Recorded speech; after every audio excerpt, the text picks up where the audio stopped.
Le symposium de sculptures flottantes, c'est quelque chose que je n'ai jamais fait.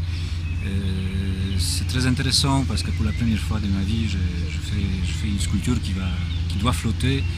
D'ailleurs, comme pratiquement tous les participants, parce qu'on a pu discuter là-dessus, c'est une très très bonne expérience. J'espère qu'on va continuer dans l'avenir, parce que c'est très intéressant justement d'utiliser plusieurs matières avec contact de l'eau. Je fais une sirène justement qui va nager comme poisson dans l'eau.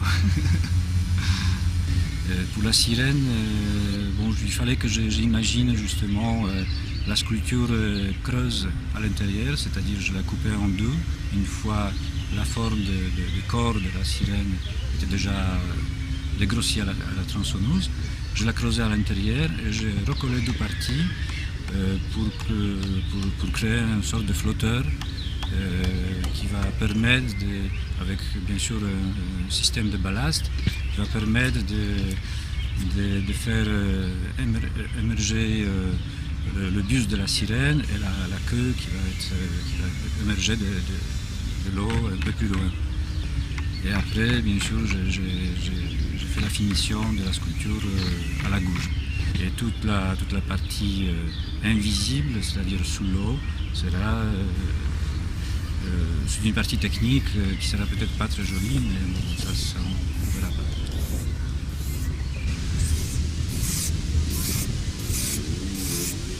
Je suis Marie-Cindy Custine, j'ai 21 ans et j'ai fait des études littéraires avec option plastique. Et ensuite, j'ai suivi une formation d'infographiste pour faire de la publicité. Mais ma passion pour les arts a pris le dessus et donc aujourd'hui, je suis là en tant que sculpteur. Pendant cette semaine, j'ai appris énormément de choses.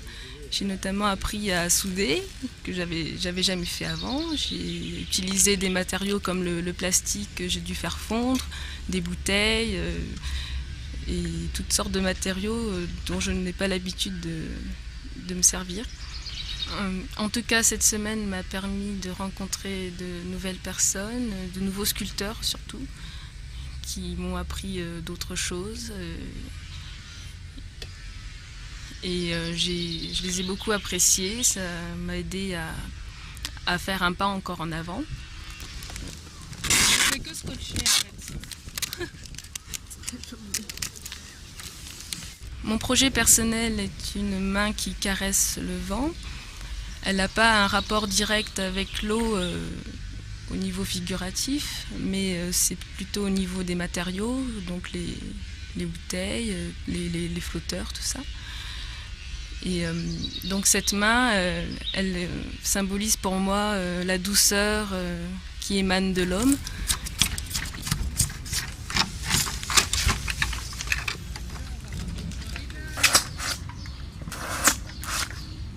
Le travail que je présente aujourd'hui a beaucoup été dicté par le site, qui est un site magnifique et surtout de très grande envergure, avec une qualité de lumière incomparable.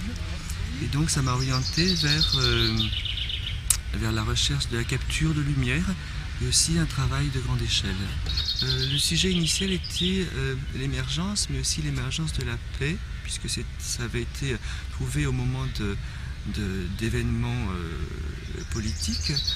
Et ce thème de la paix, après, m'a permis de beaucoup plus travailler sur la contradiction. Parce qu'en fait, la paix, c'est l'idéal qui nous permet d'éviter la guerre. Et la guerre, c'est l'affrontement, la confrontation. Et là, j'ai essayé de montrer au travers du paradoxe de cette sculpture que deux mouvements, donc un vers le bas, qui est symbolisé par le plongeon de cette queue de sirène ou de baleine, ou en tout cas un mouvement vers le bas, opposé entre guillemets, à un mouvement vers le haut, qui est le mouvement de l'envol de l'oiseau, n'était que pur artifice, puisqu'en fait, c'est une question d'interprétation. Et dès lors qu'on on se libère de l'interprétation, la sculpture devient simplement un mouvement. Et le message que j'aurais voulu faire passer, c'est donc que la plupart des confrontations ou des oppositions que nous portons en nous ne sont que des problèmes d'interprétation.